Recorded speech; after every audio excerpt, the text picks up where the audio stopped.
أعوذ بالله من الشيطان الرجيم. بسم الله الرحمن الرحيم.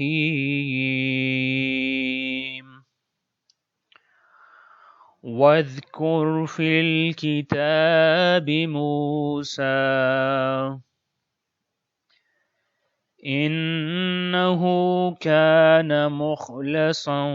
وكان رسولا نبيا. سورہ مبارکہ مریم ورس نمبر 51، جس میں ارشاد قدرت ہو رہا ہے وذکر اور یاد کرو فی الکتاب کتاب میں یعنی قرآن مجید میں موسیٰ نبی کا، اور قرآن میں موسیٰ کی یاد کو تازہ کرو یا موسیٰ کو یاد کرو یا حضرت موسیٰ کا تذکرہ کرو. انہو بے شک وہ، کانا تھے، بے شک وہ تھے، مخلصاً برگزیدہ. مخلص کا مطلب ہے چنا گیا، کسی خاص چیز کے لیے خالص کر دیا گیا، یعنی جس کو خالصتاً اللہ کی خاطر زندگی گزارنے اور کام کرنے کا موقع ملا اس کو کہتے ہوتے ہیں مخلص. خلوص کے ساتھ، خلوص کا مطلب بھی یہ ہوتا ہے یعنی خالصتاً کسی ایک چیز کا آپ کے اندر پایا جانا. لہذا وہ ہستی کے جس میں اللہ کے علاوہ کسی اور کی طرف کوئی توجہ نہ ہو اور جس کا مرکز توجہ خالق کائنات ہو، غیر اللہ کی کوئی آمیزش نہ ہو اور اعلیٰ ترین مقام پر اس بنیاد پر فائز ہو، اس کو مخلص کہا جاتا ہوتا ہے. سو انہو کانا، بے شک وہ تھے، مخلصاً برگزیدہ یا خالص کر دیے گئے، وکانا اور وہ تھے، رسولاً رسول، نبیاً نبی. سو پوری آیا کا ترجمہ اس طرح سے ہو جائے گا کہ اور اے رسول کتاب قرآن میں موسیٰ کا ذکر کیجئے، بے شک وہ اللہ کے برگزیدہ بندے اور نبی مرسل تھے. سورہ مریم میں حضرت ابراہیم علیہ السلام کا تذکرہ کرنے کے بعد ان کی ذریت کا تذکرہ ہو رہا ہے، اور حضرت ابراہیم علیہ السلام کی ذریت کے دو سلسلے ہیں. ایک وہ سلسلہ جس کو ہم کہتے ہیں اسرائیلی سلسلہ، اور دوسرا جو سلسلہ ہے وہ حضرت اسماعیل کی اولاد سے ہے. سو سب سے پہلے حضرت ابراہیم علیہ السلام کی ذریت کے اسرائیلی سلسلے میں ان کی ذریت میں آنے والے ایک جلیل القدر نبی حضرت موسیٰ علیہ السلام کا تذکرہ ہو رہا ہے، اور حکم ہو رہا ہے کہ ان کا قرآن مجید میں تذکرہ کیجیے اور ان کو یاد کیجیے. پھر اس کے بعد ان کی 3 کوالٹیز کا تذکرہ ہوا ہے کہ بے شک موسیٰ مخلص تھے، رسول تھے اور نبی تھے. اچھا، ان 3 کوالٹیز میں سے 2 کوالٹیز تو بالکل سمجھ آتی ہیں کہ حضرت موسیٰ علیہ السلام نبی بھی تھے اور رسول بھی تھے، اور رسول اور نبی کا ہونا تو بالکل ہمارے لیے کلیئر ہے.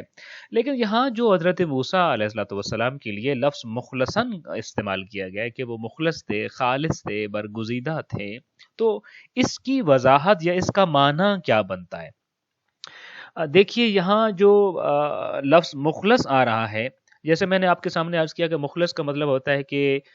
وہ شخص یا وہ ہستی جو اللہ کو ہی اپنا مرکز نگاہ بنا کر رکھے اور اسی کی خاطر اپنی زندگی کی ہر حرکت کو اللہ کے تابع کر دے، اپنی سوچ کو اس کا تابع کر دے، اپنے عمل کو اس کا تابع کر دے، اپنے قدم، زبان، ہاتھ، پوری جنبش کو اس کے تابع کر دیتا ہے، اور جس کے وجود میں غیر اللہ کی کوئی آمیزش نہ ہو، جس کی سوچ میں، جس کی فکر میں خدا کے علاوہ اور کوئی نہ سما رہا ہو، خدا ہی خدا ہو، اس کو ہم کہتے ہوتے ہیں مخلص. تو ہم یہ دیکھتے ہیں کہ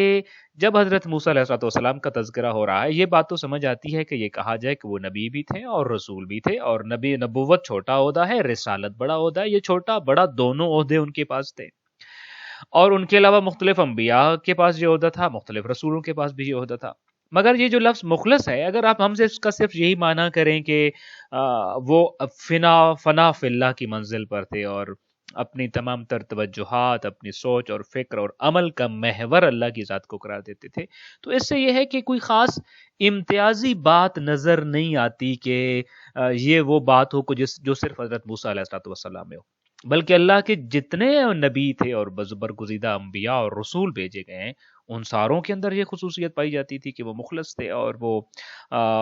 خاص خدائی مشن کے لیے منتخب کر لیے گئے تھے، اور انہوں نے اپنی تمام تر زندگی غیر اللہ سے آزاد ہو کر اور اس کی آمیزشوں سے آزاد ہو کر اور صرف خالصتاً اللہ کی خاطر گزاری ہے۔ لہٰذا ہم یہ دیکھتے ہیں کہ قرآن مجید میں سورہ صاد میں ورس نمبر 46 میں خالق کائنات یہ ارشاد فرماتا ہے کہ انبیاء کا تذکرہ کرتے ہوئے، عمومی انبیاء کا تذکرہ کرتے ہوئے کہ انا اخلصناہم بخالصۃ ذکر الدار، کہ حضرت ابراہیم، حضرت اسحاق اور حضرت یعقوب کا تذکرہ کرنے کے بعد قرآن یہ کہتا ہے کہ بے شک ہم نے ان کو ایک خاص صفت کے ساتھ مخصوص کیا تھا، یا آخرت کی یاد دہانی کا ایک خاص مشن ان کے لیے منتخب کر لیا تھا اور ان کے سپرد کر دیا تھا۔ لہٰذا یہ بے خالصۃ الدار یا اخلصنا کا الفاظ بالکل اسی فیملی سے ہیں، مخلصن بھی اسی فیملی سے ہے۔ سو قرآن تو یہ کہہ رہا ہے کہ بے شک ہم نے دیگر کو بھی مخلص کیا ہے، ان کے لیے بھی ایک خاص ذکر منتخب کیا اور ان کے برگزیدہ کیا ایک خاص کام کے لیے۔ تو وہ جو امتیاز تھا حضرت موسیٰ علیہ الصلوۃ والسلام کا، وہ اس آیا میں اس طرح سے ہمیں سمجھ نہیں آتا اگر ہم اس کا عمومی معنی مراد لیں۔ تو یہاں مخلصن سے کون سا حضرت موسیٰ علیہ الصلوۃ والسلام کا وصف مراد ہے کہ جو حضرت موسیٰ علیہ الصلوۃ والسلام کے علاوہ کسی اور نبی میں موجود نہیں تھا؟ اور ایک اور مزے کی بات کہ یہ قرآن مجید کا یہ جو لفظ ہے مخلصن، یہ انبیاء میں سے صرف حضرت موسیٰ علیہ الصلوۃ والسلام کے نام کے ساتھ قرآن مجید میں بیان ہوا ہے، یہ لفظ ان کے علاوہ اور کسی کے لیے استعمال نہیں ہوا پورے قرآن مجید میں۔ لہٰذا مخلصن کا معنی کیا ہے؟ وہ کون سی خصوصیت، وہ کون سی کوالٹی، وہ کون سا وصف اور امتیازی وصف تھا جو صرف اور صرف حضرت موسیٰ علیہ الصلوۃ والسلام میں پایا جاتا تھا؟ وہ وصف حضرت موسیٰ علیہ الصلوۃ والسلام کا خدا کے ساتھ ہم کلام ہونے کا، کلیم اللہ ہونے کا۔ سو موسیٰ علیہ الصلوۃ والسلام کا جو وصف کلیمی ہے کہ انہوں نے اللہ سے ہم کلام ہوئے اور کلیم اللہ بنے، یہ وہ وصف ہے جس کو قرآن مجید میں دیگر جگہوں پہ بارہا مقامات پر تذکرہ کیا گیا۔ ایون یہاں اس سورہ میں ایک آیا اگلی آیا یعنی ورس نمبر 52 میں بھی وَقَرَّبْنَاهُ نَجِيًّا کے عنوان سے ہو رہا ہے کہ ہم نے ان کو راز کے لیے، سرگوشی کرنے کے لیے ان کو اپنے قریب کیا اور ہم نے ان سے بات کی ہے۔ یا بلکہ قرآن مجید کی سورہ نساء کی وہ آیا کہ جس میں خالق کائنات فرماتا ہے کہ وَكَلَّمَ اللَّهُ مُوسَىٰ تَكْلِيمًا، کہ پروردگار نے موسیٰ سے ہم کلام ہوئے اور موسیٰ سے کلام کیا ہے۔ تو حضرت موسیٰ علیہ الصلوۃ والسلام سے کلام کرنا، ہم کلام ہونا اور تکلم حضرت موسیٰ، یا خود جو جیسا کہ بعد والی آیت اشارہ کرے گی وہ قربنا ہو، یعنی موسیٰ علیہ الصلوۃ والسلام کا قرب پروردگار اور خدا کا ان کو اپنے قریب کر لینا، اور تقریب و تکلم اور راز و نیاز اور سرگوشی جو حضرت موسیٰ علیہ الصلوۃ والسلام کے لیے خاص تھی، اس کا تذکرہ ہو رہا ہے کہ موسیٰ وہ نبی ہیں، وہ رسول ہیں کہ جن کے ساتھ ہم کلام ہوئے، جن کو ہم نے اپنے قریب کیا تاکہ ان کے ساتھ سرگوشی کریں، تاکہ ان کے ساتھ راز و نیاز کریں، تاکہ ہم ان کے ساتھ باتیں کریں۔ سو اس آیا میں تمہید باندھی جا رہی ہے، موسیٰ علیہ الصلوۃ والسلام کا انٹروڈکشن دیا جا رہا ہے کہ قرآن مجید میں اس موسیٰ کا تذکرہ کرو جو نبی بھی تھے اور رسول بھی تھے اور وہ مخلص تھے، یعنی برگزیدہ تھے، خاص طور پہ اپنا لیے گئے تھے۔ کس جو امتیازی وصف کے طور پر؟ وہ امتیازی وصف حضرت موسیٰ علیہ الصلوۃ والسلام کا کلیم اللہ ہونا تھا۔ اور اس آیا کے بعد پہ حضرت موسیٰ علیہ الصلوۃ والسلام کے دیگر اوصاف کو اور ان کی زندگی کے چند دیگر پہلوؤں کو بیان کیا جا رہا ہے۔ اب جب کہ ہم سورہ مریم کی تلاوت کرتے ہیں اور ان کے مطالب کو سمجھنے کی کوشش کر رہے ہوتے ہیں تو ہماری کوشش اور خواہش یہ ہوتی ہے کہ ہم ہر آیا سے اپنے لیے ایک ڈائریکشن لے سکیں، اور کم از کم فور دا نیکسٹ 24 آورز ہم اپنے آپ کو الرٹ کر سکیں کہ ہم نے اس آیا کو آج اسٹڈی کیا، تلاوت کیا ہے، تو ہم ایک بات ایٹ لیسٹ فار 24 آور، اور why not for the whole life, ہم اس کو اسٹڈی کریں اور پریکٹس کریں انشاءاللہ تعالیٰ۔ اس آیا سے جو مجھے اور آپ کو جو سیکھنے کو ملتا ہے وہ یہ ہے کہ ہر وہ بندہ کہ جو اپنے آپ کو خالصتاً اللہ کے لیے وقف کر دیتا ہے۔ اس سے پہلے حضرت ابراہیم علیہ السلام کی مثال ہم دیکھ چکے کہ سب کچھ اجاڑ دیا اور اپنا وجود اور اپنے آپ کو وقف کر دیا اللہ کے لیے۔ یہاں ایک اور اسی موضوع کی دوسری اگزامپل کو بیان کیا جا رہا ہے موسیٰ علیہ السلام، کہ اپنا سب کچھ چھوڑ کر مرضی پروردگار پہ چلنے والی شخصیت کو پروردگار یہ کہتا ہے کہ ہم اس کا ذکر جاری و ساری رکھتے ہوتے ہیں۔ یعنی نہ صرف یہ کہ وہ اپنی زندگی میں کامیابیاں سمیٹتا ہے، بلکہ اس کے مر جانے کے بعد، اس کے اس دنیا سے چلے جانے کے بعد، پردہ کر جانے کے بعد بھی ہم اس کا ذکر نہیں مٹنے دیتے بلکہ اس کا تذکرہ اور تذکرہ حسن جو ہے وہ جاری اور ساری رہتا ہوتا ہے. لہذا ہر وہ شخص، میں، آپ، ہم سب جب اپنے آپ کو خالص کر دیتے ہیں اللہ کے لیے، ہر ایک کو نکال کر صرف اللہ کے ہو جاتے ہیں. دیکھیے نا، ہم اپنے ڈیسیژن میں کبھی یہ کریں کہ میں اپنے ڈیسیژن میں اپنے کسی رشتے، کسی ناطے، کسی اٹیچمنٹ، کسی چیز کو نہیں دیکھوں گا. صرف اور صرف میری نظر ہے میرے رب پہ،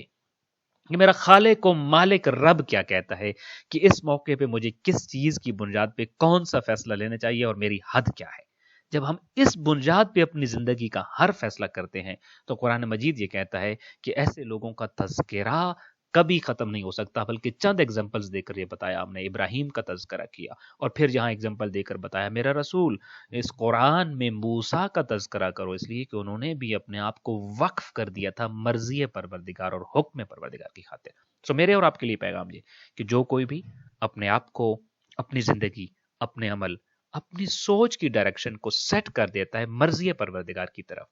وہ زندگی میں نہ صرف کامیاب ہوتا ہے بلکہ اس دنیا سے پردہ کر جانے کے بعد، رحلت کے بعد بھی ہمیشہ ہمیشہ کے لیے ناموری ملتی ہے. تذکرہ خیر اس کا جاری و ساری رہتا ہے. دعائے خالق کائنات ہمیں اپنی زندگی کی ہر ڈائریکشن، ہر فیصلے میں مرضی پروردگار ہی کو بنیاد بنا کر اپنی زندگی کے فیصلے کرنے، اپنی زندگی کے اقدامات کرنے کی توفیق عطا فرمائے. السلام علیکم ورحمۃ اللہ وبرکاتہ.